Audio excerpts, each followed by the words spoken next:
Muy bien. El doctor Carlos Manuel Guerra Galicia es neurólogo egresado de la Universidad Autónoma de San Luis Potosí. Tiene una maestría en Parkinson y trastornos del movimiento por la Universidad de Murcia y Hospital San Pau de Barcelona.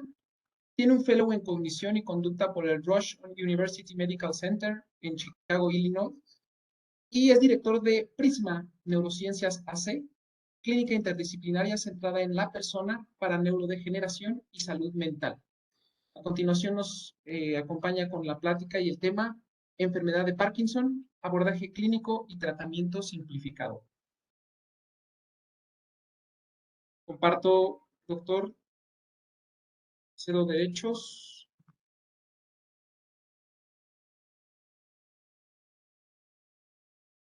Listo. Perfecto, muchísimas gracias y muy buenas tardes, noches a todos los participantes. De verdad es un gusto estar con ustedes y más aún de hablar de una enfermedad muy compleja, muy interesante, muy atractiva para los que nos dedicamos a Parkinson, muy anormales y particularmente las neurodegenerativas, porque hemos descubierto muchas cosas nuevas de esta enfermedad, de su fisiopatología, y sigue siendo un reto en el diagnóstico y en el abordaje terapéutico. También celebro mucho estar en este foro de geriatras porque tenemos cada vez más casos de Parkinson, parkinsonismos y trastornos del movimiento en adultos mayores. Claro, tenemos cada vez una población mayor de adultos mayores, pero también porque sabemos que la exposición ambiental a tóxicos y plaguicidas, por ejemplo, es un factor de riesgo determinante en estos trastornos y estaremos pronto a descubrir qué pasa en México. Voy a permitir compartir mi pantalla para empezar la charla de hoy. Ok. Bien, aquí está. Entonces, quise llamarla un abordaje clínico y tratamiento simplificado para enfocarnos básicamente en repasar y poder compartir con ustedes cuáles son las estrategias clínicas para el diagnóstico.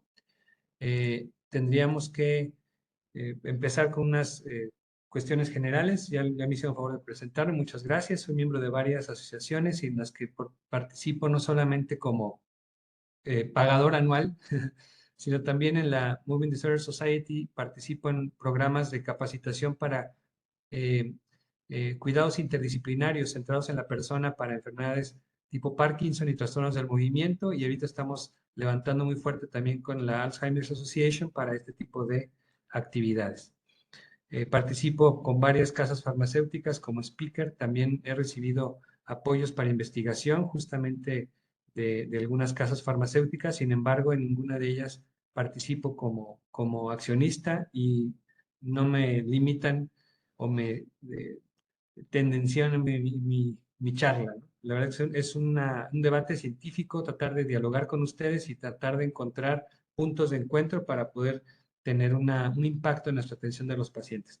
Me gusta mucho empezar las charlas de Parkinson mencionando que si ustedes googlean a Parkinson van a encontrar las dos primeras imágenes de James Cummings Parkinson y James Parkinson, que no son del verdadero James Parkinson, y el detalle es de que la enfermedad de Parkinson descrita por James Parkinson en una publicación que era de Shaking Palsy o la parálisis agitante, se publicó justo antes de que inventaran la fotografía.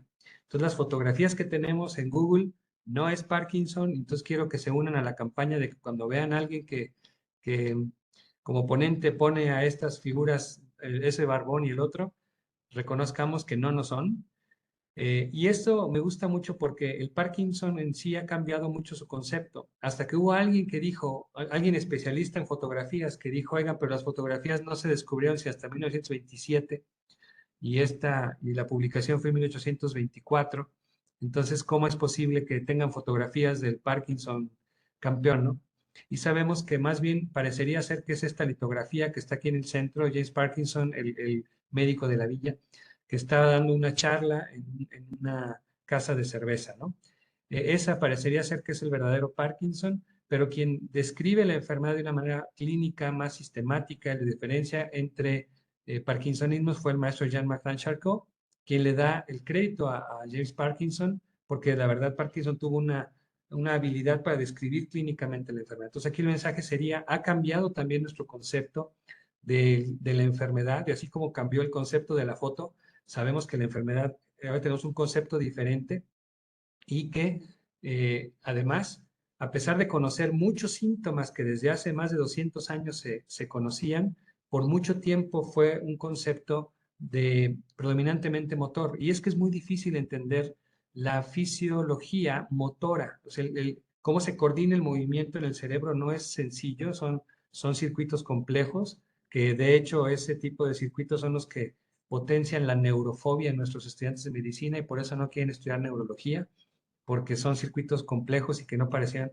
agradables. Entonces, cuando uno aborda esta enfermedad, por tantos años se abordó como un trastorno motor, pero ahora sabemos que existen síntomas no motores, o más bien reconocemos porque ya los autores originales lo habían descrito.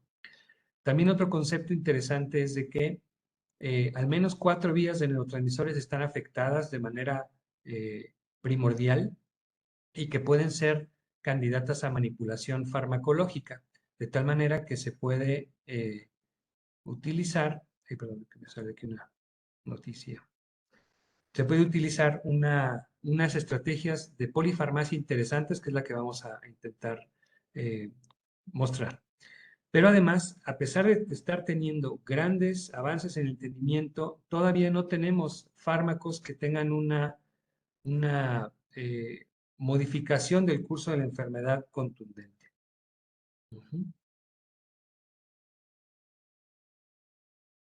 Vamos a repasar la parte clínica, nosotros le llamamos fenomenología y no por el concepto filosófico de lo que es la fenomenología, sino por el anglicismo de los fenómenos clínicos, pero en trastornos de movimiento le llamamos así. La base del diagnóstico es la disminución del movimiento que puede ser diferenciado en 3, asinesia, bradicinesia o hipocinesia. La asinesia es que el paciente tiene disminución en los movimientos que son inconscientes o bien que retrasan el inicio del movimiento voluntario. La bradicinesia es que el tiempo que tarda de empezar y terminar el movimiento voluntario está prolongado. Y la hipocinesia es que la amplitud del movimiento está reducida. Ahorita les voy a mostrar un video de cómo evaluamos en el Parkinson para poder ver particularmente estas pruebas que se llaman la finger tapping o tapear la punta de los dedos. Ahí vemos la amplitud y la velocidad del movimiento y el patrón de la velocidad misma. Y ahí podemos encontrar pistas muy claras si es Parkinson o pudiera ser otra cosa más. La segunda pista es que tenga rigidez, que es la resistencia al movimiento pasivo, que ocurre por el aumento del tono del músculo en reposo. Entonces tenemos un dato clásico que es la rueda dentada, como si fuera un engrane. Tendremos un temblor de manera característica, parkinsónico, que es un temblor de reposo, llamado en cuentamonedas. Lo pongo aquí en la cámara, pero en realidad sería en reposo, lo vamos a ver en un video. Y que este temblor no necesariamente tiene que estar en todos los pacientes. Sabemos que máximo un 70% de los pacientes con enfermedad de Parkinson tienen temblor, pero el 100% tiene bradicinesia. La piedra angular del diagnóstico es la disminución de la velocidad del movimiento. Y el otro punto es la inestabilidad postural. De manera tradicional sabemos que personas con gran inestabilidad postural o muchas caídas probablemente tengan un parkinsonismo atípico. Pero desde hace muchos años hemos descubierto también que claro que en la enfermedad de Parkinson existe inestabilidad postural, puede haber caídas, quizás no sea el cuadro principal, pero sin duda hay la percepción de inseguridad al moverse.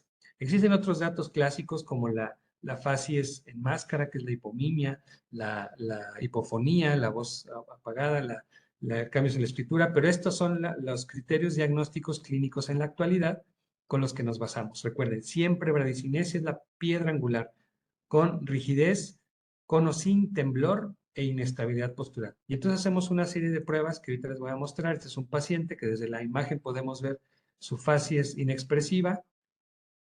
Voy a quitar, bueno, a ver si alcanzan a escuchar, si no, no hay problema. Le hacemos primero la pregunta de su nombre, le pedimos que repitan unas frases para ver su voz y tratamos de observar de manera simétrica todo su cuerpo. Procuren tener un paciente sentado.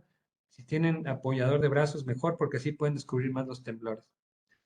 Vemos los movimientos oculares, primero los movimientos sacádicos y después el movimiento de seguimiento para poder evaluar si existe una limitación en la mirada conjugada hacia arriba.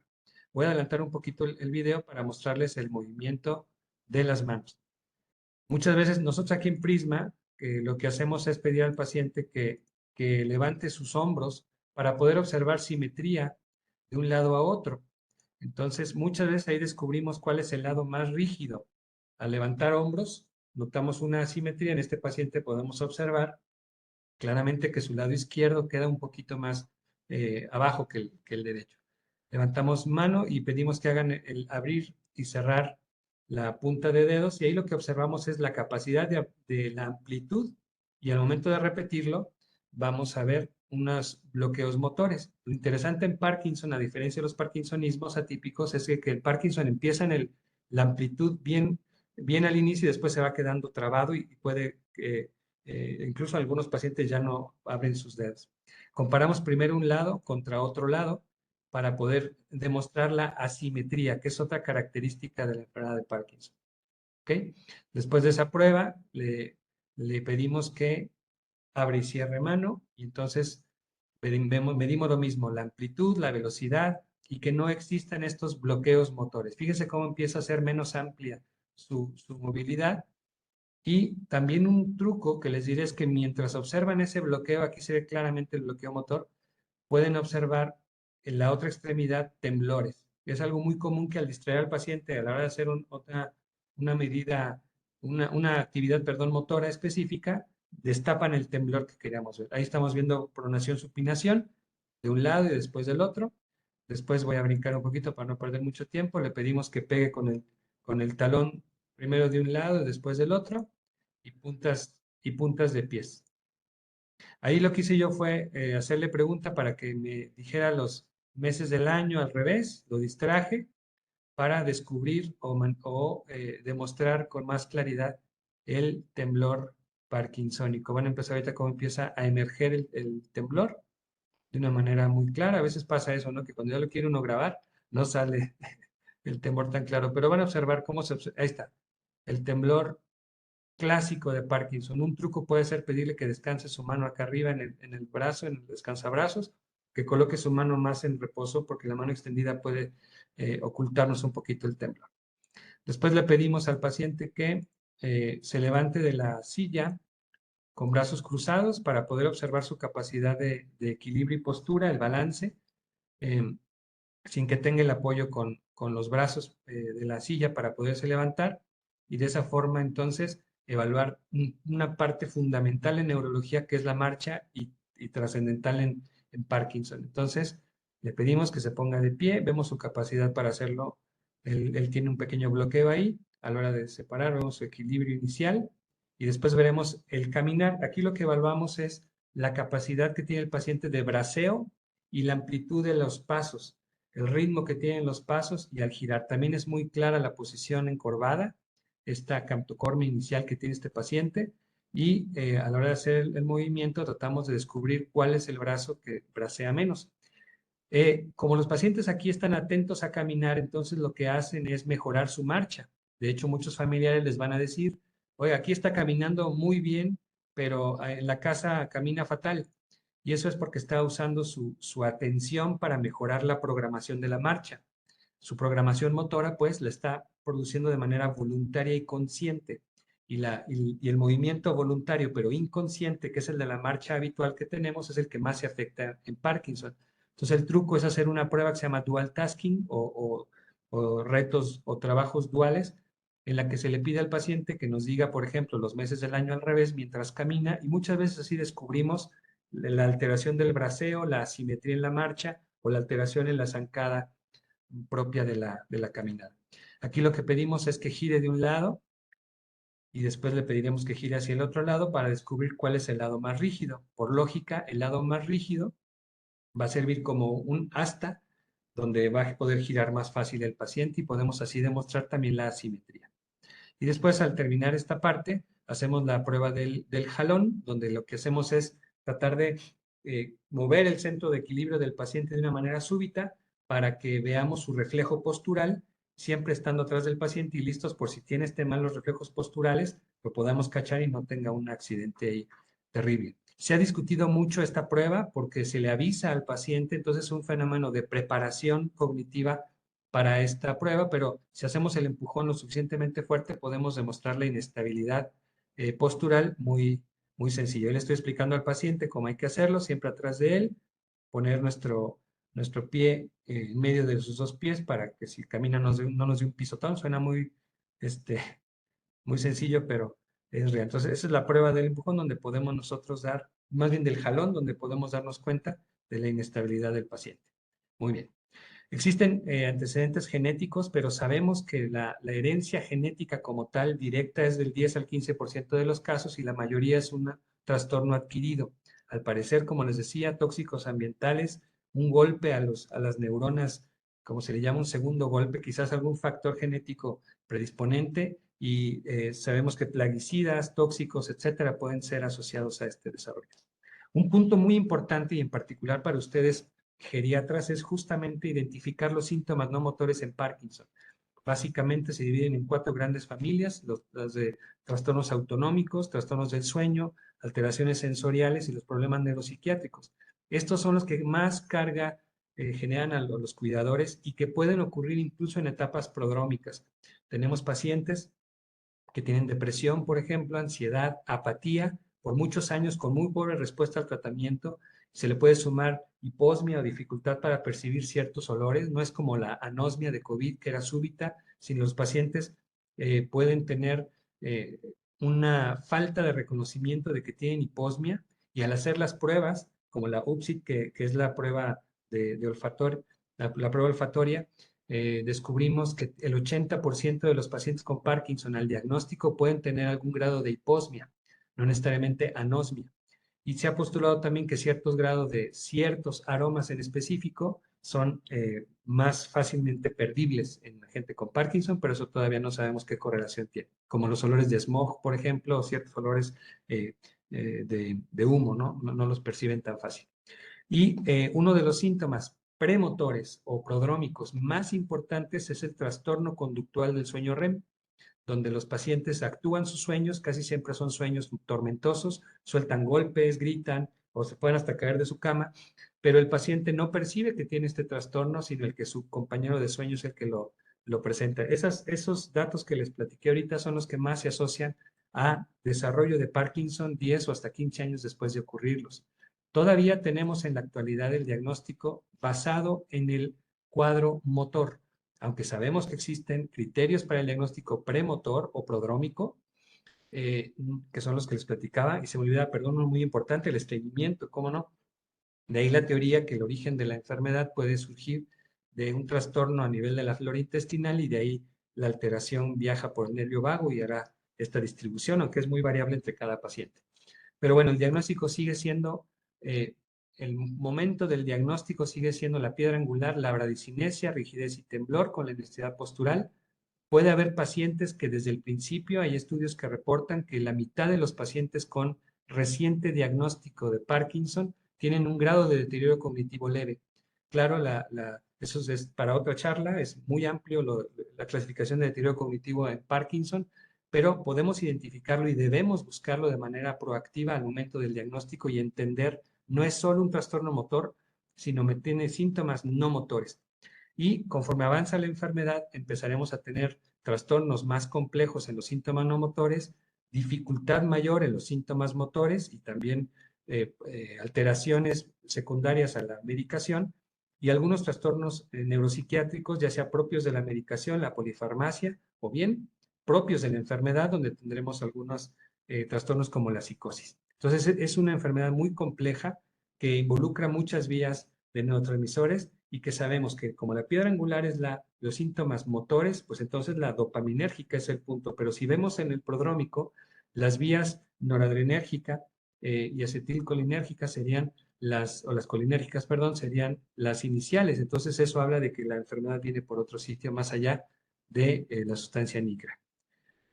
Entonces, esta diapositiva me gusta mucho porque antes nos quedábamos, yo en particular cuando era estudiante, me enseñaban Parkinson, como que estábamos en deuda, la dopamina no explicaba todos los síntomas, ciertamente la dopamina y los tratamientos que aquí les pongo nos explican el temblor, la bradicinesia, rigidez, y los síntomas no motores como apatía, depresión y dolor, cuando baja el nivel de dopa en estos pacientes hay dolor, por ejemplo, lumbar en hombros, un dolor asociado al off o la falta de efecto de la dopa. Le llamamos cuando está en efecto bueno dopaminérgico, on como encendido, y cuando pasa este efecto le llamamos off como apagado. Es importante enseñar al cuidador y al paciente para que cuando nos reporten el efecto de los tratamientos sepamos muy bien. Pero después descubrimos que la noradrenalina, por ejemplo, nos explica bastante bien la variante rígida cinética de Parkinson, que se asocia mucho a disfunción cognitiva, nos explica mucho las disinesias y por qué el efecto de algunos bloqueadores de estas sustancias nos ayudan, pero también nos explican los síntomas como depresión crónica, ansiedad, apatía y otro tipo de trastornos obsesivos, por ejemplo. La vía colinérgica nos explica perfectamente el deterioro cognitivo, la demencia y las disfunciones urinarias que podemos encontrar en estos pacientes. De aquí que ahora, en la actualidad, busquemos evitar al máximo los inhibidores los medicamentos que bloquean la acción de la acetilcolina, particularmente viperideno, aunque es un excelente fármaco para temblor, triexifenidilo, no se diga, en adultos mayores procuramos no utilizarlas precisamente por esta vía alterada y porque nos van a facilitar el desarrollo de trastornos demenciales o deterioro cognitivo. Un punto muy interesante es que al mejorar la función cognitiva, mejora la marcha precisamente por mejorar la atención. Y la vía serotoninérgica que nos explica la fatiga, depresión, ansiedad y trastornos del sueño, así como la disfunción en las disinesias inducidas por levodopa, que también son materia de otra charla, pero son interesantes en su fisiopatología. Entonces, en la actualidad, lo que hacemos para el diagnóstico de Parkinson, afortunadamente es clínico. Y digo afortunadamente porque sí tenemos estudios genéticos, podemos hacer biomarcadores en líquido cefalorraquídeo. En otros sitios, aquí en Prisma, estamos desarrollando unas técnicas para detectar en el sebo de la piel, mediante técnica Raman, se llaman estos micromoléculas, para ver si podemos encontrar biomarcadores, pero la verdad es que no sabemos el punto de corte. Y el DAT-scan, que es el marcador por un radiotrazador del transportador de dopamina, es muy interesante porque la base es que si se pega en nuestro radiotrazador al transportador de dopamina, quiere decir que todo está muy bien. Cuando ya no hay células dopaminérgicas, no hay transportador de dopamina, entonces no se pega este radiotrazador y así detectamos los pacientes con Parkinson. Sin embargo, es un estudio muy caro, poco accesible y que a veces con otros factores como fármacos u otros moduladores puede salir falsos negativos o falsos positivos, ¿no? Entonces, es muy caro, arriba de los 80,000 pesos, entonces no es práctico. De tal manera que el diagnóstico sigue siendo clínico, obligado a empezar con bradicinesia, rigidez, con o sin temblor. Recuerden, si no hay temblor, no quiere decir que no haya Parkinson. Puede ser un Parkinson no tremórico. Puede haber estas otras síntomas, ¿no? La sacada corta, división del braceo, la micrografia, la hipofonía, ahí me equivoqué, perdón. Y en la historia clínica vemos cómo empieza a tener lentitud, temblor, recuerden que es un inicio insidioso, la voz suave, cambios en la marcha, facies inexpresiva y los datos premotores. Si nosotros vemos que tiene estos 4 puntos, sabemos que tiene parkinsonismo. Y del parkinsonismo podremos sospechar que tenga enfermedad de Parkinson. Si queremos saber si tiene enfermedad de Parkinson, tenemos primero que buscar datos que en banderas rojas le llaman los gringos, o datos de alarma de decirnos por aquí no va. Por ejemplo, si es un parkinsonismo de rápida progresión, pues muy probablemente no sea enfermedad de Parkinson, puede ser un parkinsonismo, perdón, medicamentoso, alguna lesión vascular, alguna cosa autoinmune. Aquí estamos viendo post-COVID y post-vacuna muchos síndromes extraños de rigidez, por ejemplo. Si las caídas tempranas son recurrentes y frecuentes, a lo mejor es un parkinsonismo atípico, una disfonía o disartria severa temprana, problemas autonómicos severos tempranos o datos cerebelosos, pues seguramente será un parkinsonismo atípico, una atrofia de múltiples sistemas, una parálisis suprarrenal progresiva, una degeneración cortical basal o una enfermedad por cuerpos de Levy, ¿no? Si no están presentes estos factores, entonces hacemos la prueba de levodopa, la cual consiste en dar una carga suficientemente válida. Existen consensos de cómo hacerla para ver en un paciente si tiene una respuesta clara y contundente. Eso nos confirma que tiene enfermedad de Parkinson. Si no tiene respuesta, entonces buscamos parkinsonismos atípicos o algo diferente. Obviamente, para la prueba de levodopa tenemos que tener al paciente libre de algún agonista de dopa o un bloqueador de dopa para que podamos observar clínicamente de una manera más clara. La prueba de levodopa la pueden hacer en su clínica. Aquí les voy a mostrar un video rápidamente de cómo lo hacemos nosotros. Este paciente es un paciente de 62 años que tiene 2 años con inestabilidad postural. Él siente que se cae, una persona que trabaja en su rancho, monta caballo, muy activo, y la verdad de esas personas muy quitadas de la pena y muy entrones, ¿no? Lo pueden ver en su actitud. Y voy a mostrarles primero particularmente los movimientos de sus brazos. Ahí vemos cómo levanta hombros, cómo los vuelve a subir. Vemos un poco más limitado el lado izquierdo, como la prueba que les enseñaba hace un momento. Vamos a pedir que haga la prueba de los dedos, finger tapping, para ver su amplitud. Vemos un poquito limitado, aunque ya al corregir mejora su velocidad. Vamos a compararlo con el lado izquierdo. En un momento más, ahí está. Y entonces abre y cierra el paciente y vemos esos pequeños bloqueos, como que no siguiera el ritmo del movimiento, como que trabara, ta, ta, ta, ta, ta, ta, ta, ta, ta, y esos son clásicos de Parkinson. Abrir y cerrar, puño. Veremos el lado izquierdo en un momento más. Ay, perdón, me lo brinqué muy rápido. Ahí está. ¿Okay? Recuerden que hacemos 10 series para poder observar esos cambios en la... Lo que quiero llamar más su atención de los movimientos de este paciente es, porque sus síntomas son muy sutiles, pero al momento de hacer esta prueba, que es parte de la escala UPDRS, que es la escala que usamos de manera sistemática en las clínicas de Parkinson, se demuestran las fallas. Su queja principal fue, tengo inestabilidad, me mareo. Entonces le dieron, imagínense ya, difenidol, un montón de cosas y pues no mejoraba. Lo que quiero que observemos es su capacidad para la marcha. ¿Ok? Y ahí van a notar el gran cambio con la prueba.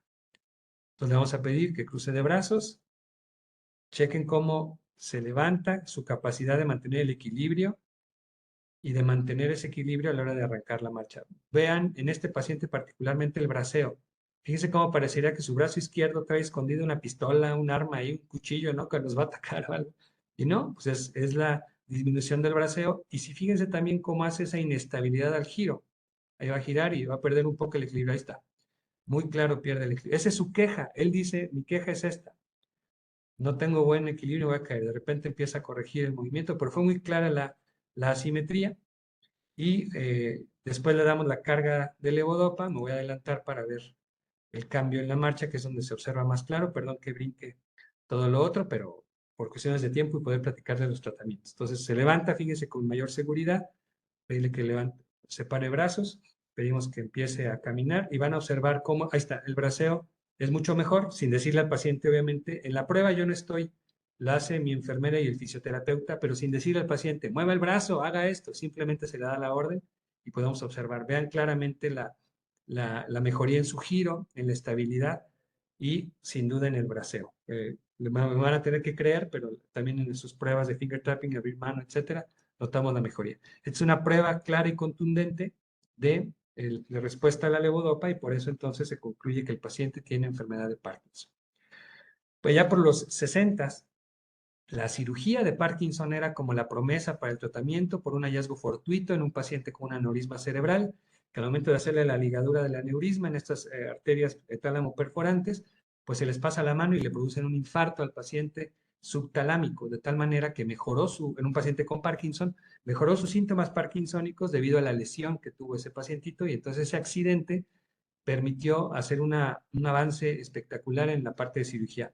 Sin embargo, estos 4 campeones que ven aquí fueron los que sintetizaron y lograron probar de manera contundente que la levodopa funcionaba en pacientes con Parkinson tanto o mejor que la cirugía. Por eso la cirugía quedó detenida por mucho tiempo. Ahora obviamente la tenemos como una opción para trastornos avanzados, pacientes que ya tienen una etapa avanzada y se puede hacer en nuestro país bastante bien. Nosotros aquí en Prisma la hacemos, en el IMSS la tienen y es una opción fantástica, pero quedó relegada justo por este efecto espectacular con la levodopa, un fármaco que se inventó en 1962 y desde entonces sigue siendo la piedra angular del diagnóstico, perdóneme, del tratamiento, bueno, sí, el diagnóstico con la prueba de levodopa, pero del tratamiento, porque sigue siendo la más potente.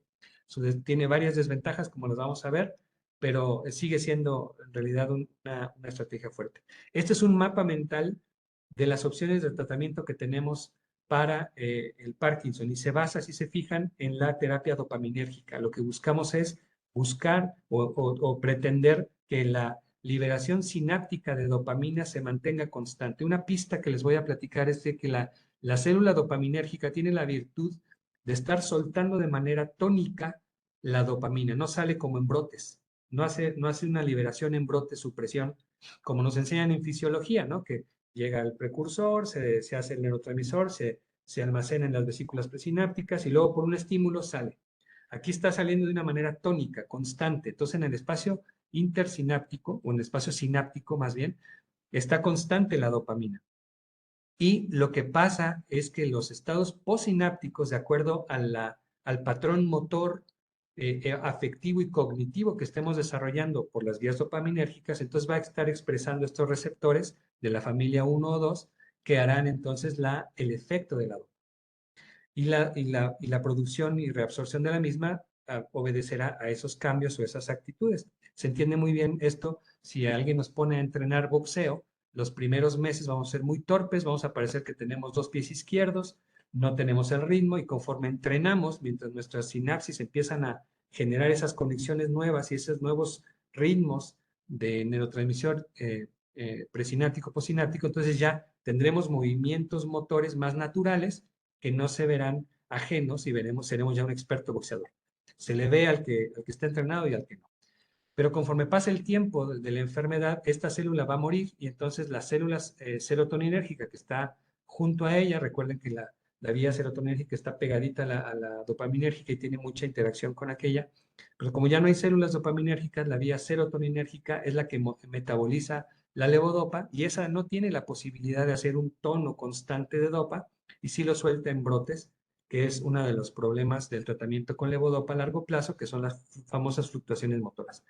Pero para poder facilitar, como la levodopa solo dura 4 horas en nuestro organismo, y por eso los pacientes perciben ese bajón, eh, entonces existen otras estrategias que nos permiten hacer que dure más tiempo.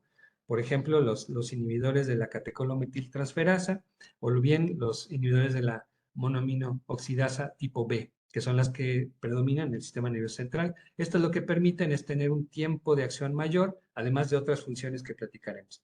Y otro grupo de fármacos que tenemos son los agonistas a dopa, que en México tenemos pramipexol, ropirinol, también tenemos apomorfina, rotigotina, aunque ropirinol apenas va entrando a nuestro país. Los que más tenemos es pramipexol, rotigotina, que es un parche, apomorfina, que es subcutánea, y el pramipexol, que es en tabletas, ya sea inmediato o de liberación prolongada.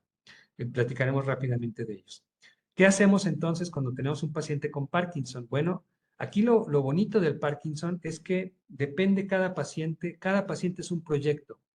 Y entonces, al momento del inicio de la terapia, podemos hacer muchas opciones. Podemos empezar con levodopa, si lo que buscamos es que el paciente tenga el mejor efecto clínico, el más potente, y nos podemos dar el lujo de que el paciente en unos 3 a 5 años empiece a desarrollar las fluctuaciones. Me digo el lujo porque a lo mejor tenemos la posibilidad de tener terapias avanzadas como la cirugía de Parkinson, como la duodopa, que es una sonda que va al duodeno y deja dopamina en gel constantemente, la bomba de apomorfina subcutánea. Si tenemos ese lujo, bueno, pues no nos preocupa para nada empezar levodopa de inicio y que en unos 3 a 5 años empiecen las fluctuaciones motoras y tengamos que hacer ese paso. Pero si no tenemos una terapia avanzada para poder hacer frente a las fluctuaciones motoras, entonces quizá nos convenga empezar con agonistas de dopa o con inhibidores de la monoaminooxidasa. Hay estudios que han comparado antes de empezar levodopa agonistas dopa contra inhibidores de la MAO-B y tienen el mismo efecto. No tienen el mismo efecto ambas, tanto los agonistas como los inhibidores de la MAO, no tienen el mismo efecto tan potente como la levodopa. Eso es realidad. El único que se equipara en potencia a la levodopa es la apomorfina, pero la apomorfina no tenemos una solución que sea oral, es solamente inyectada. Puede ser con una inyección de rescate, apopen se llama, que es un shot en el que empieza a los 5 minutos el efecto en pacientes que están en off, están congelados, se lo ponemos y se activan y dura más o menos 30 a 40 minutos nada más su efecto. De tal manera que no sería una estrategia práctica para tenerlo de base. Pero podemos hacer esto en pacientes, por ejemplo, con un parkinsonismo muy leve y que a lo mejor nuestra prueba de levodopa nos hizo darnos cuenta que tiene gran reacción con náusea al paciente. He de decir que para la prueba de levodopa premedicamos a los pacientes con domperidona para que no tengan el efecto adverso de la náusea vómito, que es horrible, pero pacientes muy sensibles o que podamos tener algún paciente con cierta precaución por la TA o algo así, entonces podemos empezar sin ningún problema, ya sea con agonistas o con inhibidores de la monoaminoxidasa. Y todavía en pacientes más jóvenes que tienen predominancia del temblor, tienen buena respuesta con piperidina y triexifenidilo, siempre y cuando no se haya mejorado con la terapia dopaminérgica. Hay pacientes que el temblor mejora espectacularmente con levodopa, en nuestra prueba de levodopa, entonces no andamos batallando. Después va a ser necesario con estos pacientes hacer una terapia subsecuente o adicional, sobre todo cuando empiecen a perder células dopaminérgicas, va a percibir el paciente esta fluctuación, un retraso en el inicio del on, un buen on a lo mejor, y después un wearing off o un vaciamiento del efecto de la dopa, si usamos levodopa, y entonces tenemos que hacer mezclas. ¿Cómo vamos a decidir las mezclas? Pues depende de los síntomas del paciente, no solamente los motores, sino los no motores. Y también la sensibilidad que tenga a los efectos adversos, por ejemplo, de dopa. Hay pacientes que les da un gran dolor abdominal la levodopa, les da desde inicio algunas discinesias que de manera interesante empiezan antes de los 2 años, etcétera, etcétera. Entonces podemos utilizar mezclas de estos y solamente vamos a descubrir cómo funcionan si los experimentamos. Aquí he de platicar que los inhibidores de la monoaminoxidasa, particularmente la rasagilina, de la cual platicaré un poquito más adelante, ha demostrado como monoterapia en pacientes con síntomas leves un muy buen efecto y además como monoterapia hasta por 2 años. Entonces retrasaríamos el inicio del levodopa hasta por 2 años con un solo medicamento, cosa que es fantástica, siempre y cuando, aquí quiero llamar su atención al cuadrito de su derecha, todos los pacientes en todas las etapas tienen que hacer ejercicio. Nosotros nos enfocamos a hacer ejercicio en 4 pilares: fuerza, equilibrio, postura y marcha. Mejorar esos 4 aptitudes para después hacer un ejercicio cada vez más vigoroso que ha demostrado detener o al menos enlentecer la progresión de la enfermedad. La terapia ocupacional, terapia del lenguaje, no se diga la estimulación cognitiva, es parte de todo este abordaje que hacemos. Y finalmente, con el tiempo, el paciente va a necesitar terapia avanzada. Otro mensaje que es que el tiempo de evolución no necesariamente correlaciona con una enfermedad avanzada. Podemos tener pacientes con enfermedad avanzada, esto es, fluctuaciones motoras, off, periodos en off, dolorosos, discinesias, que es cuando tiene demasiado efecto de la dopa, retrasos en on, con gran limitación a los 5 o 6 años de la enfermedad, y otros que pueden estar con un síntoma de parkinsonismo muy leve o Parkinson muy leve, síntomas muy leves en el sentido de que no necesita ayuda por otra persona más, están muy libres hasta 10 o 13 años. Nosotros aquí en Prisma tenemos un paciente con 15 años de diagnóstico y utilizamos solamente 2 fármacos y está de lujo, porque recuerden que hay un contexto genético y epigenético ambiental de cada uno, y entonces no quiere decir que más de 10 años es avanzada, más de tanto no, sino que es un punto de los síntomas, ¿ok? Y así es como vamos decidiendo qué fármacos vamos a utilizar hasta finalmente poder hacer estimulaciones como el DBS, o ahorita está muy de moda el ultrasonido focal, el famoso HIFU, etc. Estas son unas tablitas que después con mucho gusto se las puedo facilitar, donde nos pone en qué momentos está aceptado clínicamente útil el uso de estos fármacos. Aquí, por ejemplo, las preparaciones de levodopa en la etapa inicial sintomática, y cuando hay un wearing off, tendremos que acortarle el tiempo de uso o utilizar algún truco con alguna levodopa, por ejemplo, que utilizan intranasal, etcétera, que en nuestro país todavía no está.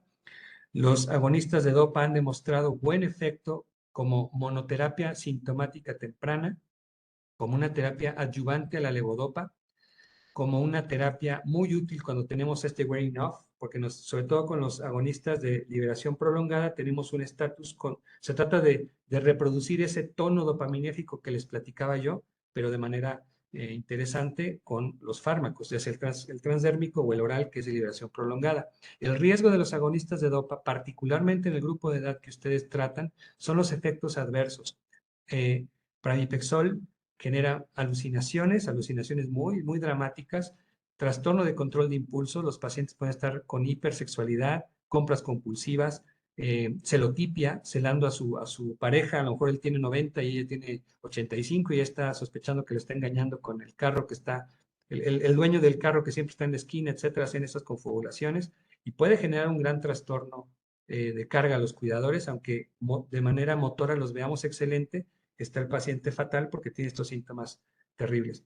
Tenemos también la opción de utilizar los inhibidores de la monoaminoxidasa, selegilina, que la ventaja que tiene la selegilina es que uno de sus metabolitos es una metanfetamina y entonces da ese efecto de activación en varios pacientes. La rasagilina, que vino a darle una fuerte pelea a la selegilina porque tiene una capacidad de inhibir de la monoaminoxidasa B más potente y se ha postulado que pueda tener incluso un efecto neuroprotector, neuromodulador. Unas más nuevas, la safinamida, que tiene otros efectos también en canales de sodio, etcétera, y vía de glutamato, y la sonisamida, por lo mismo, nos ayuda bastante con disminuir el tiempo en off. Y los inhibidores de la colecolometiltransferasa, que es difícil encontrarlos individuales, que siempre están mezclados con levodopa, que sería la entacapona, opicapona y la tolcapona. Esto nos ayuda para que dure un poco más el efecto de la levodopa y de esta manera tratar de reducir estos puntos. Entonces, otros fármacos, ya les platicaba, los anticolinérgicos, la amantadina, que tiene efectos varios como de glutamato, estabilizar la liberación de dopa, la modulación posináptica de dopa, y por eso es la de elección en las disinesias inducidas por levodopa. Esta es una diapositiva interesante porque es la típica lucha. ¿Cuál empiezo? ¿Empiezo primero levodopa o empiezo primero el inhibidor, el IMAO-B el agonista dopaminérgico? Bueno, aquí lo que necesitamos es pensar qué es lo que queremos. Si nosotros empezamos levodopa al inicio, vamos a tener muy buen efecto. Si al inicio va a tener una respuesta medianona, pero ya al encontrar su dosis va a tener una respuesta espectacular, pero va a empezar a tener fluctuaciones motores, que es una de las complicaciones, y además después va a empezar a tener disinesias inducidas por dopa, donde el paciente va a estar de pronto en off, luego empieza en su on y va a tener disinesias terribles que le limitan bastante su calidad de vida. Y por otro lado, tenemos la opción de retrasar el inicio de levodopa, entonces estamos en una paradoja constante porque tenemos que ver cuál complicación vamos a enfrentar. Si retrasamos el inicio de levodopa, es muy válido. Los inhibidores de la monoaminoxidasa han demostrado, al parecer, tener un efecto que disminuye la lesión a nivel mitocondrial y el daño oxidativo, entre otras cosas. Entonces nos permite por muchos años mantener al paciente sin dopamina, pero el efecto clínico no va a ser quizás tan espectacular como la levodopa. Entonces, tenemos que poner en algún momento dado este punto. Y este hallazgo, fíjense aquí como al momento de introducir la levodopa, empieza a presentar tanto las fluctuaciones motoras como las disinesias. Y esto quiere decir que no es intoxicación por levodopa lo que produce las disinesias, sino que el mismo cambio estructural de la neurona presináptica y posináptica facilita esta alteración que se manifiesta como estas disinesias, donde hay off, on y un movimiento exagerado, casi coreico, ¿no? El problema con los agonistas de dopamina, ya les decía, los trastornos conductuales, si tenemos una persona, por ejemplo, con un problema de apuestas, una persona que sea muy querendona, ¿no? Que tiene muchas mujeres o muchos hombres, una persona que es muy compradora compulsiva, una persona muy celosa, persona etcétera, se va a destapar ese trastorno por culpa de los agonistas de dopa y las complicaciones al mezclarlo con otros fármacos. Entonces hay que tener cuidado, cada paciente es único y lo vamos evaluando. Recuerden que hay etapas tempranas donde el efecto de la dopamina es padrísimo y aunque le damos la dosis de levodopa, el paciente parecería que con 1 o 2 tomas al día anda muy bien. No quiere decir que la levodopa le dura 12 horas, quiere decir que todavía tiene una reserva dopaminérgica tal que hace que clínicamente ande bastante bien. Con poquito que le dimos de levodopa ayudó. Pero ya en etapa media empieza a notar ese paciente la falta de efecto, los off, o bien las pequeñas disinesias, vemos movimientos muy sutiles, y en etapas avanzadas, este brincoteo en el que tratamos de acortar el tiempo de toma de la levodopa para procurar tener niveles más homogéneos, pero es una situación compleja y entonces en la etapa avanzada necesitamos terapias avanzadas. Existen varias estrategias para poder compensar, por ejemplo, el fenómeno de wearing off, que es este fenómeno donde empieza a percibir el paciente la falta, que lo abandona el efecto de la levodopa, agregar un inhibidor de la MAO-B sirve bastante bien, agregar el COMT, ajustar el agonista de dopa puede ser uno de liberación prolongada, nos sirve bastante bien, aumentar podemos incrementar la levodopa para cada dosis y acortar el tiempo, o bien acortar la la dosis si acaso hubo discinesias y acortar el tiempo, tratar de reproducir como un periodo más constante de efecto de levodopa. Si tenemos problemas de acinesia nocturna, que eso pasa mucho en los adultos mayores, igual agregar estos que permiten un tiempo más largo de efecto, o bien utilizar la levodopa de larga duración, que es solamente importada, o ya estos eventos más avanzados, que es la estimulación cerebral profunda, o el agonista dopaminérgico, que es la rotigotina transdérmica. Si tenemos discinesia de pico de dosis, hay que bajar dosis de levodopa. La levodopa no está generando ese movimiento. Hay algunos colegas que piensan, se me hace que no tiene Parkinson, yo creo que tiene Huntington. Efectivamente, se ve como Huntington, pero es una discinesia inducida por levodopa. Y al preguntar en qué momento de su toma ocurre, pues nos damos cuenta muy fácil.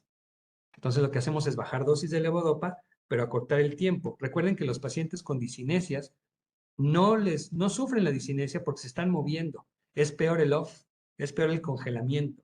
Pero hay muchos pacientes que van en la calle, los van a ver ustedes con discinesias y dicen, yo prefiero estar así que tieso. Entonces hay que buscar un equilibrio, por eso puse este dibujo acá, entre la discinesia y el tiempo on. Podemos empezar a amantadina, que sirve bastante bien, particularmente en este punto, y al tratar de disminuir ese brote de levodopa, aquí tendríamos que retirar el inhibidor de la monoaminoxidasa y la catecol metiltransferasa, el inhibidor de COMT, porque eso están potenciando dopa y lo que queremos es aminorar ese brote, vamos a decir así, de levodopa. Y ya fluctuaciones motoras complejas, hay que hacer varias mezclas, ahí ya yo les recomendaría refiéranlo con los que nos dedicamos al Parkinson, porque créanme, es un infierno, a veces no es tan fácil, y mediante ensayo y error lo tenemos que hacer, o bien ya nos vamos directamente a las estrategias avanzadas de tratamiento. Ya para ir cerrando esta charla, les platicaré que la rasagilina es un fármaco que desde varios años atrás, este es un estudio de este año, un metaanálisis con revisión sistemática, donde demuestra claramente que la rasagilina como monoterapia en terapia de Parkinson temprano mejora los 3 aspectos de la escala de la UPDRS, que son los aspectos de la vida diaria, los síntomas no motores y los síntomas motores, con una clara diferencia estadística y contundente. Lo van a ver con sus pacientes. Claro, algunos subtipos de pacientes responden mejor, pero en general está bien aceptado y sigue siendo una muy buena opción en el tratamiento incluso temprano como monoterapia.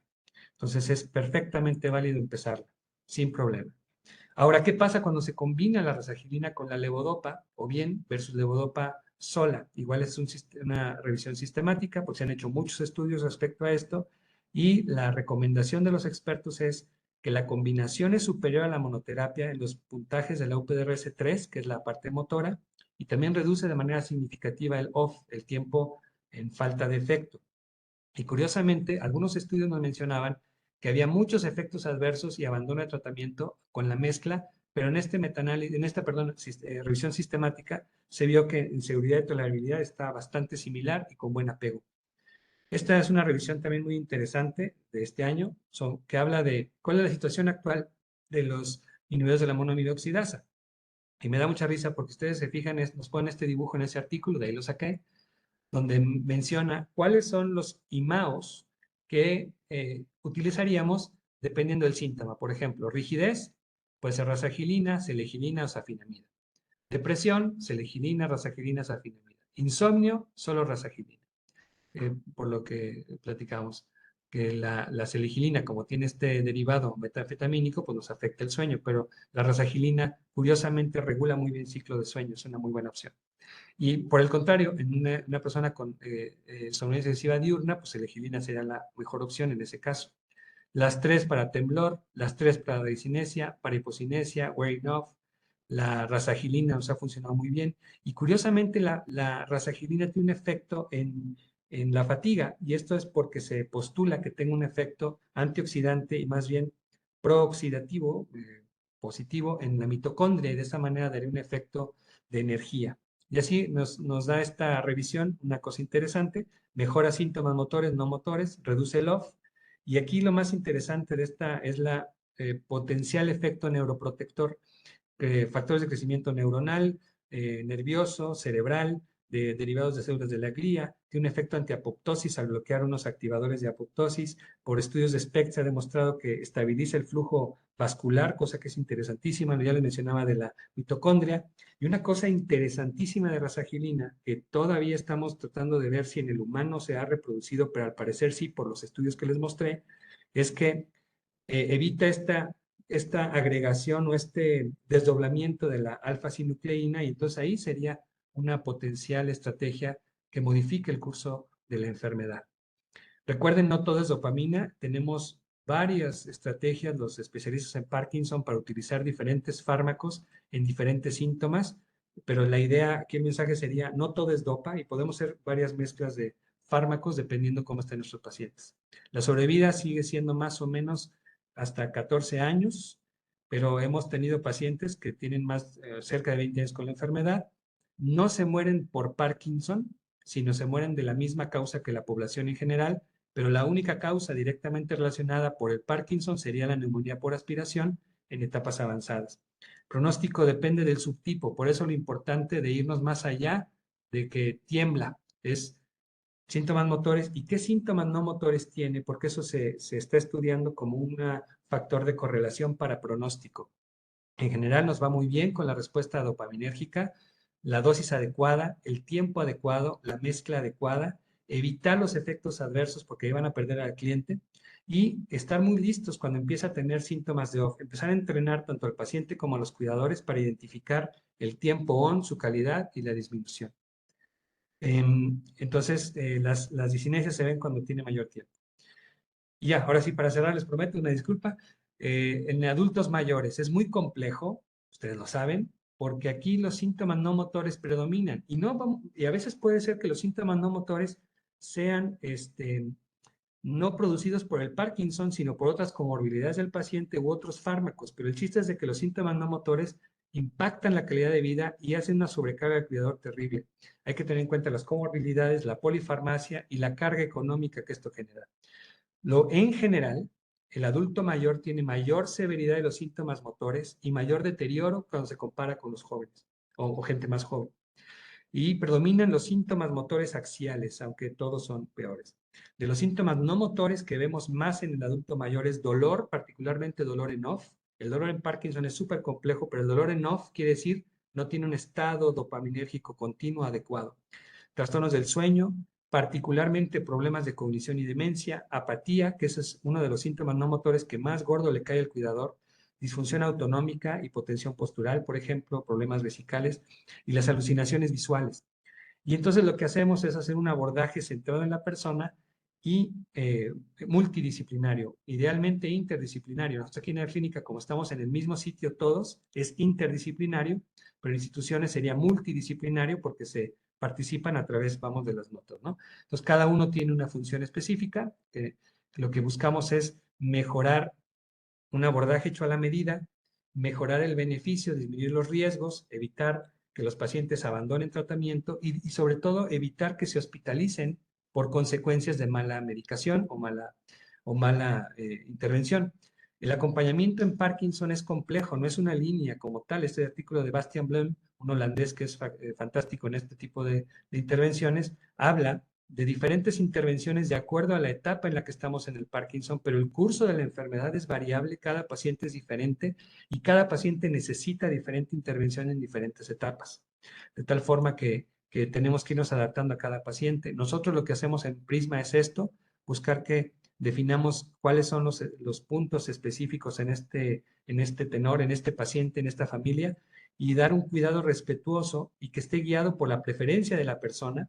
Por ejemplo, si nosotros decimos levodopa es la más potente, pero el paciente no va a tomársela cada 4 horas, va a ser muy difícil, pues buscamos opciones, completamos con ejercicio, etcétera, que sean acordes con sus necesidades, sus valores y que eso guíe nuestras decisiones clínicas de una manera, de una comunicación continua.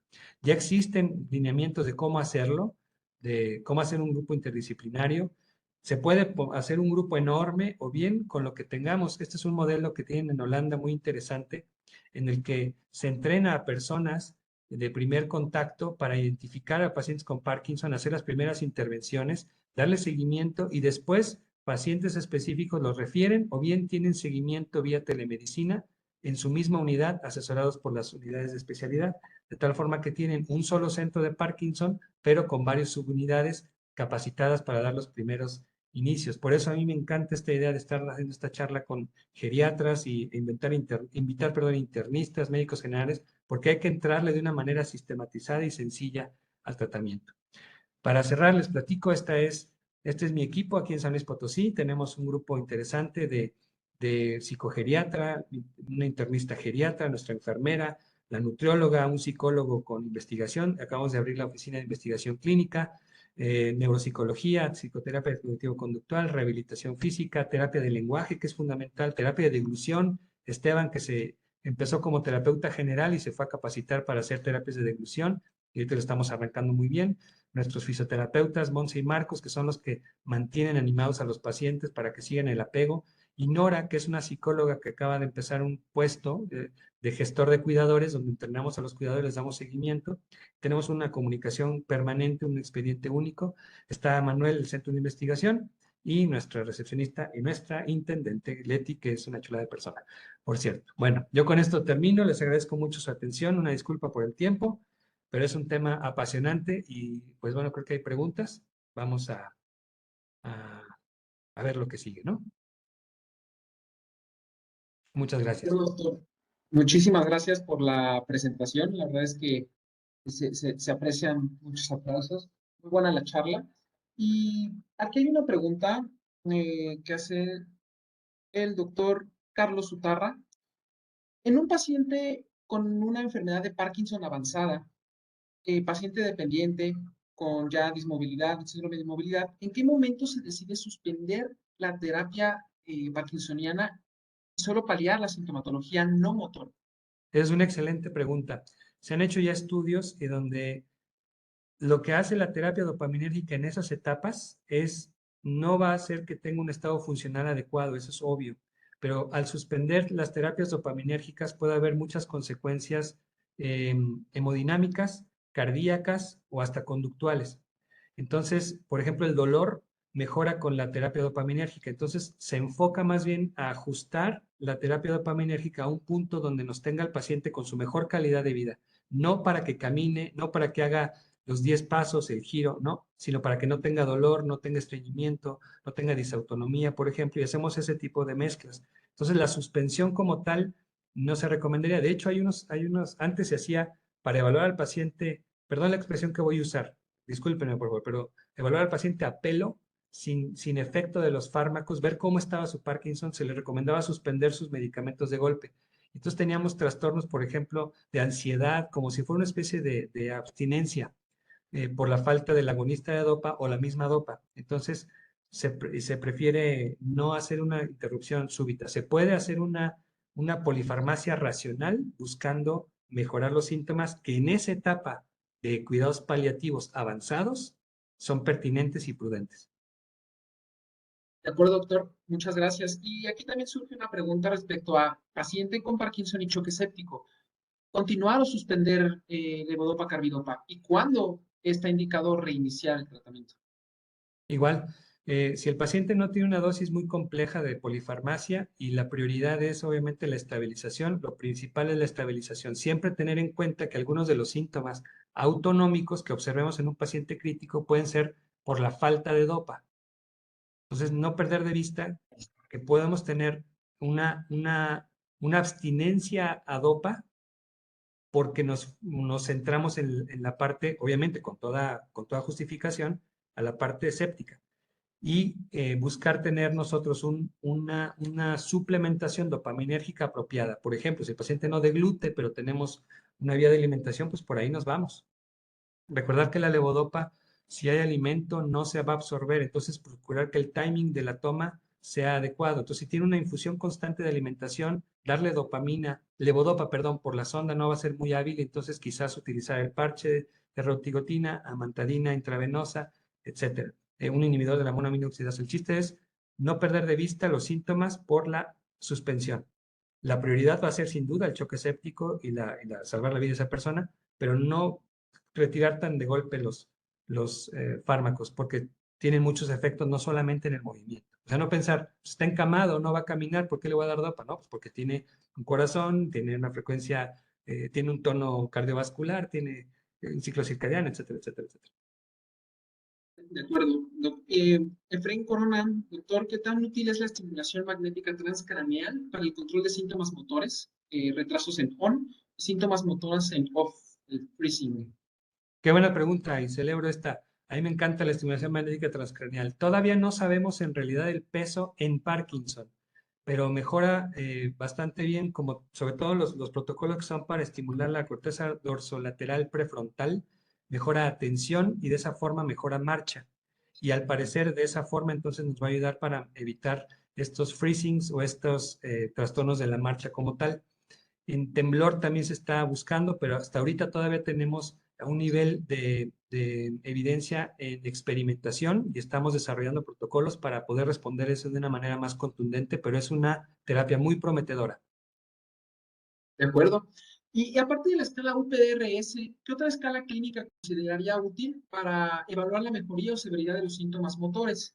¿Y con qué Sí, periodicidad se sugiere realizar?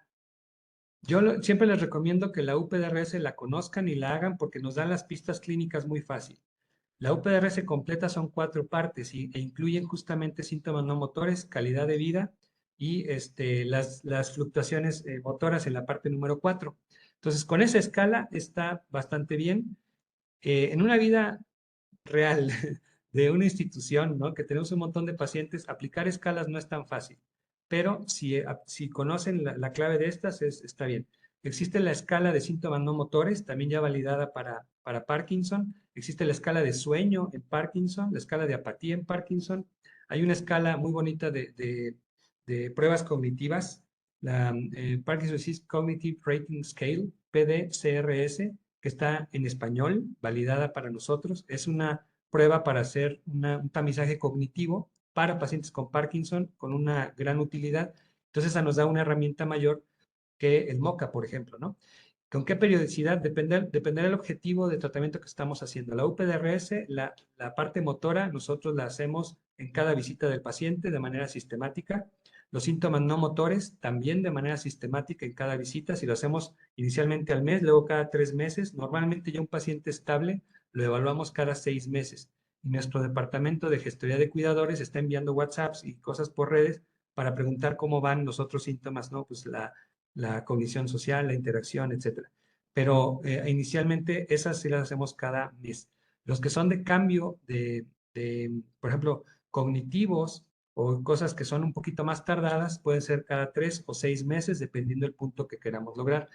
Hay también escalas para descontrol de impulsos y esas rápidamente tenemos que sacar al paciente del trastorno de control de impulsos. Ahí hay que hacer un switch de fármacos. Entonces dependerá como el objetivo, pero yo aquí en la clínica lo hacemos cada mes o cada cita del paciente, al menos su PDRS motora y los no motores.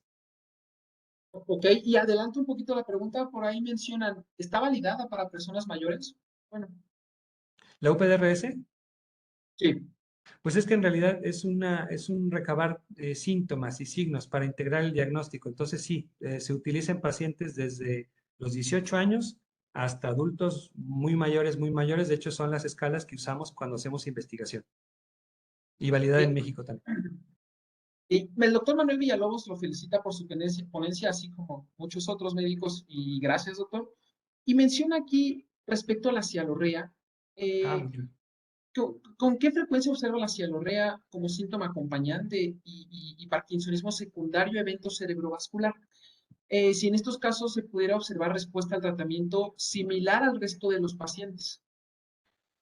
Qué buenas preguntas, me encanta eso. De hecho, vamos a tener que organizar otro chat, doctor, ¿eh? Porque está muy bueno. Bueno, Bueno, sí, el babeo o la cialorrea deben recordar que no es que producen más saliva los pacientes, sino es por los síntomas de rigidez laringia y faringia que pueden tener los pacientes. No es que tengan hiperproducción de saliva, sino que tienen un trastorno de glutatorio. Entonces, es muy frecuente que puede ser visible como a Juan Pablo II se le veía, ¿se acuerdan que le sacaban la cámara y se veía cómo escurría su babita? O que no sea tan frecuente, pero escuchamos que el paciente batalla para manejar sus secreciones de una manera muy sutil, pero ahí está ese trastorno de manera incipiente. Entonces se han visto series de hasta un 60% de frecuencia en los pacientes, sobre todo en etapa moderada y en etapa avanzada, arriba del 80%, es muchísimo. Y entonces las estrategias pueden ser distraer la función motora, así como cuando destrabamos a un paciente del off, que le ponemos un estímulo auditivo, estímulo visual, música, y se destraban. El truco es chicle o un caramelo, estarlo chupando, y eso estimula la deglución y disminuye el babeo o la cialorrea. Cuando no mejoran, entonces nos vamos con toxina botulínica. Lo ideal sería utilizar la MyoBlock, pero esa es muy, muy, muy cara, y la verdad la toxina botulínica tipo A funciona bastante bien. La Dysport, que la tiene el IMSS, duele mucho, aguas en las glándulas, duele un montón, pero pues funciona bastante bien también. Nomás avisarle al paciente aguas porque sí duele mucho. La verdad es que el Botox o Xeomin, que son las marcas, perdón que diga marcas, pero son las que están validadas por FDA y las que tenemos en el instituto, ¿no? Bueno, las que tienen en el instituto. Y de lo vascular, muy interesante, se debate si existe en realidad un parkinsonismo vascular o no, pero lo tenemos en la clínica de una manera no tan rara. Pacientes que tienen un Parkinson más bien simétrico, a veces de predominio en miembros inferiores, más que de miembros superiores, una marcha muy alterada, una falla cognitiva disejecutiva, por ejemplo, o apatía por estos daños subcorticales, y tienen muy pobre respuesta al tratamiento dopaminérgico. De hecho, pacientes con una sospecha de Parkinson vascular y que responden espectacularmente a levodopa, ese es Parkinson común y corriente, porque los vasculares tienen un daño estructural.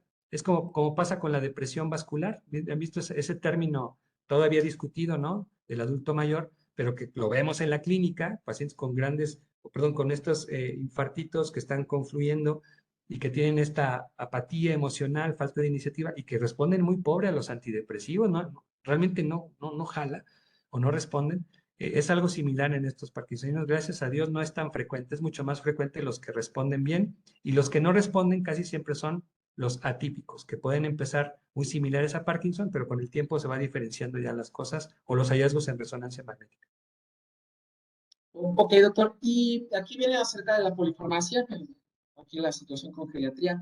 ¿Se puede utilizar la medicación para Parkinson con la rivastigmina en el caso de pacientes con demencia de tipo con asociada a Parkinson? Y si se presentan alucinaciones, ¿es loable utilizar antipsicóticos en combinación?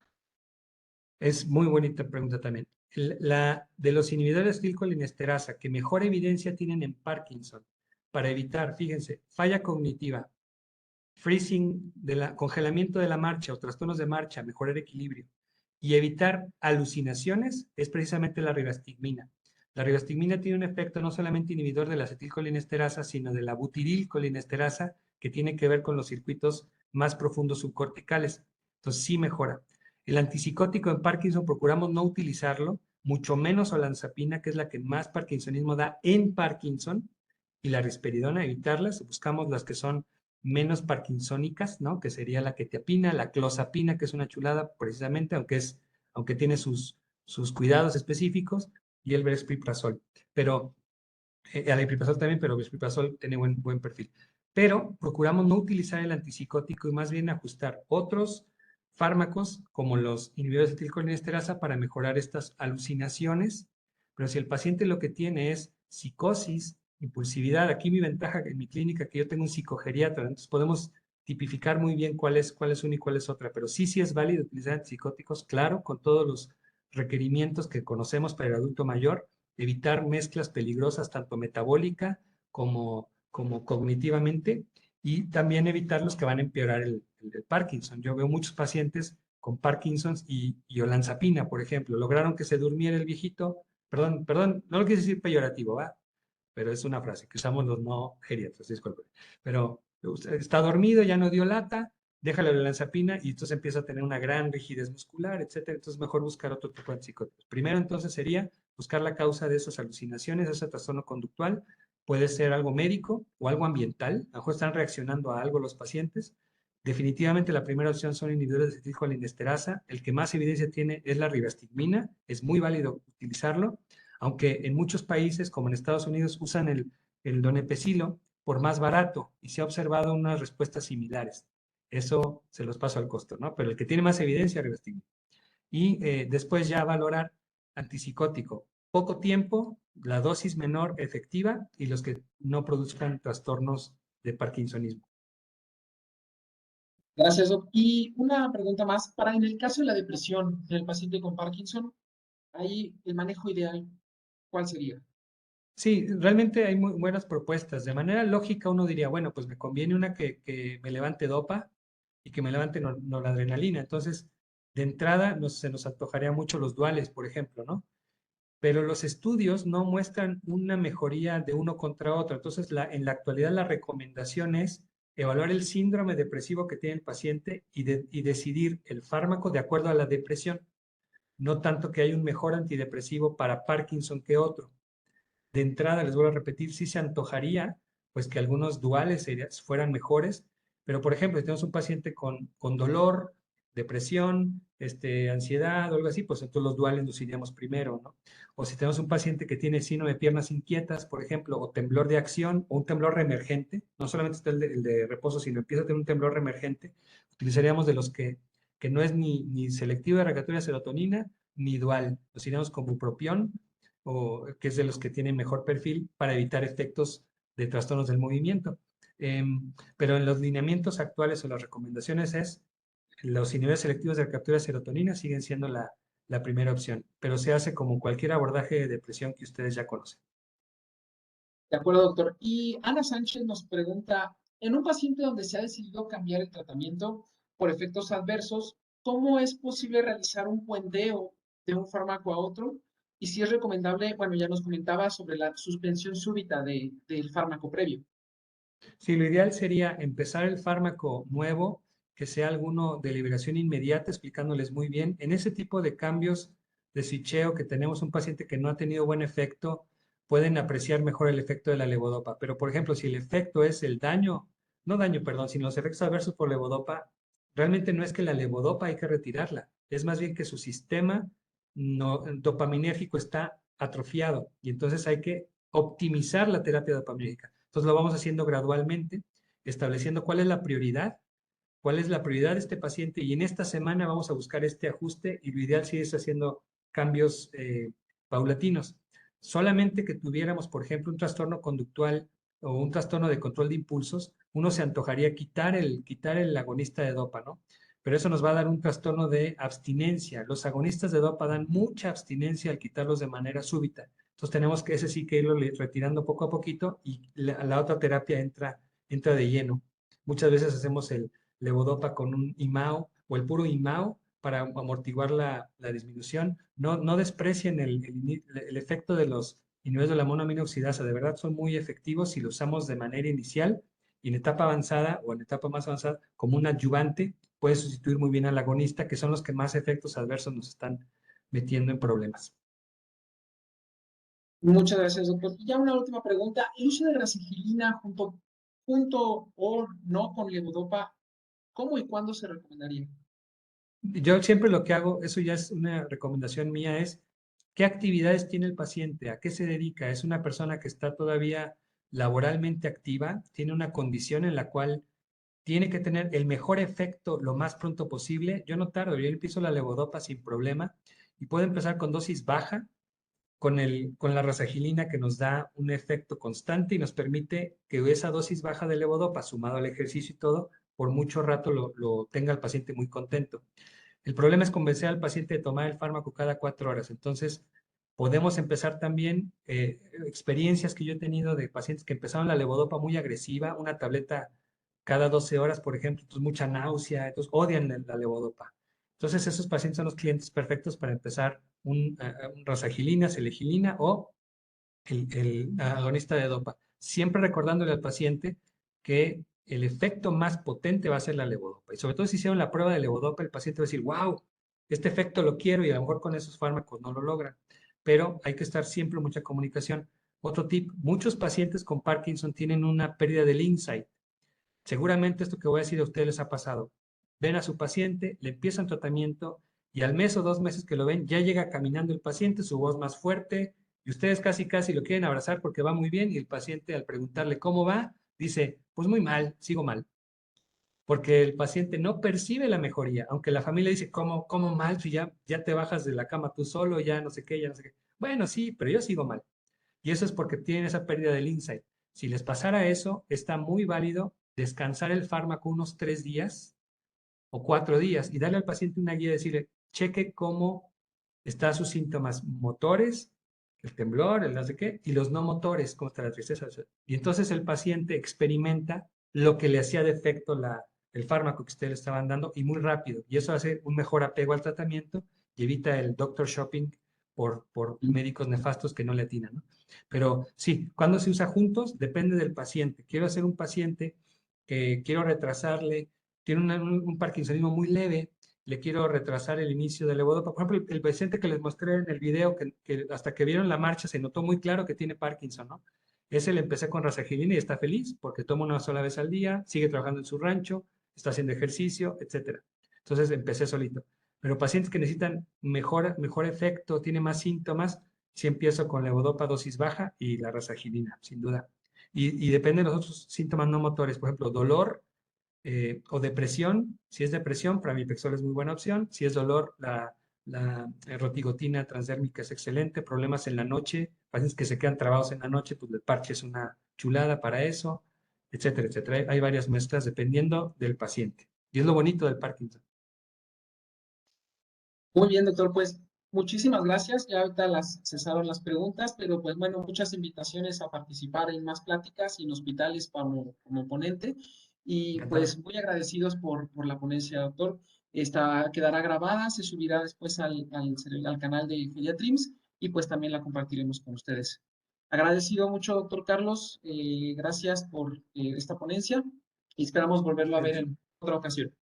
Para mí un Gracias a gusto. todos. Abrazo a todos. Bye.